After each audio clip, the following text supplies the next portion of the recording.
आजपासून प्रधानमंत्री आवास योजना भाग 2 याला आपण ऑनलाईन या ठिकाणी सुरुवात केलेली आहे। पूर्वीच्या कालखंडामध्ये यावल शहरामध्ये प्रधानमंत्री आवास योजनेच्या माध्यमातून साधारण 325 लाभार्थ्यांची निवड या ठिकाणी करण्यात आलेली होती। त्यापैकी 324 लाभार्थ्यांचं या ठिकाणी घरकुल पूर्ण झालेलं असून फक्त एक लाभार्थी 325 वा त्याचं काम या ठिकाणी 60-70% झालेलं आहे। आणि त्यानंतरच्या कालखंडामध्ये साधारणपणे 277 अर्ज नगरपालिकेकडे ऑनलाईन या ठिकाणी प्राप्त झालेले होते। 277 पैकी कागदपत्रांची स्क्रुटिनी केली असता साधारण 223 लाभार्थ्यांचे प्रस्ताव या ठिकाणी परिपूर्ण आहे। म्हणून नगरपालिकेच्या माध्यमातून आमचे नगरपालिकेचे प्रधानमंत्री आवास योजनेचे इंजिनियर श्री वानखेडे यांच्या माध्यमातून या ठिकाणी राज्य सरकारला आणि केंद्र सरकारला या ठिकाणी हा प्रस्ताव आपण पाठवलेला होता। आणि त्यापैकी साधारणपणे 159 लोकांची यादी, पहिली यादी या ठिकाणी नगरपालिकेला प्राप्त आहे। खरं म्हणजे केंद्र सरकारचे 1.5 लाख रुपये आणि राज्य सरकारचे 1 लाख रुपये अशा प्रमाणामध्ये या ठिकाणी हा निधी या ठिकाणी दिला जातो। नगरपालिका फक्त या ठिकाणी एक माध्यम आहे, परंतु हे शहर आमचं आहे आणि हे शहर माझं आहे या भूमिकेतून आम्ही सारे नगरसेवक आज या ठिकाणी एकत्र येऊन आम्ही असं ठरवलं की 159 लोक तर पात्र आहे, आता त्यांना तर लाभ मिळणारच आहे।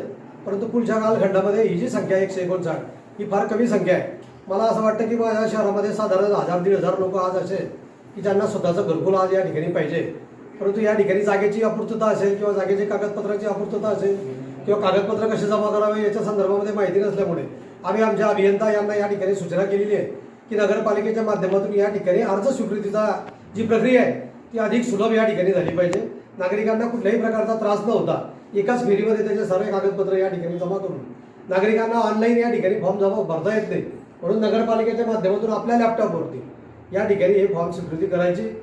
नागरिकांना या ठिकाणी सुलभ या ठिकाणी झालं पाहिजे, कुठल्याही प्रकारचे आर्थिक त्या ठिकाणी त्यांना त्रास होऊ नये, म्हणून नगरपालिकेच्या माध्यमातून या ठिकाणी अर्ज स्वीकारले गेले पाहिजे। परिपूर्ण प्रस्ताव या ठिकाणी राज्य सरकारकडे गेले पाहिजे। पूर्वीच्या कालखंडामध्ये म्हाडा नावाची एक संस्था होती, त्या म्हाडाच्या माध्यमातून या ठिकाणी या घरकुलांना मंजुरी मिळत होती, परंतु 6-8 महिन्यापूर्वी सरकारने या ठिकाणी त्या योजनेत बदल केला आणि PMAU नावाच्या एक यंत्रणा त्या ठिकाणी बनवली आणि त्या यंत्रणेच्या माध्यमातून त्या ठिकाणी आता आपले अर्ज तिथून जातात आणि तिथे ते मंजूर होतात। परंतु आता गेल्या 2-3 दिवसापूर्वी ज्यावेळेस आमच्या नगरपालिकेशी आमची चर्चा झाली की 159 लोक जर या ठिकाणी पात्र आहेत तर यांना अनुदान अजून का प्राप्त नाही, तर त्यांनी सांगितलं की राज्य सरकार आणि केंद्र सरकारचा निधी आपल्याकडे प्राप्त झालेला नसल्यामुळे आपण त्या लोकांना आजपर्यंत 1 रुपया देऊ शकलो नाही।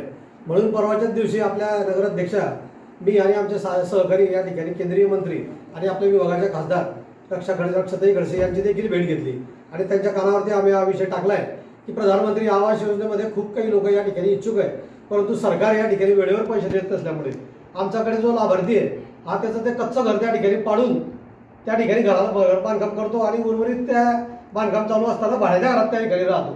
साधारणपणे 1000-1200 रुपयाचं घर भाडं आणि त्या योजनेला जर 12-12, 15-15, 1-1, 1.5, 2-2 वर्ष जर लागलं तर त्याला तुम्ही 2.5 लाख रुपये मदत करताय, त्याच्या घरभाड्यामध्येच पैसे जात आहे।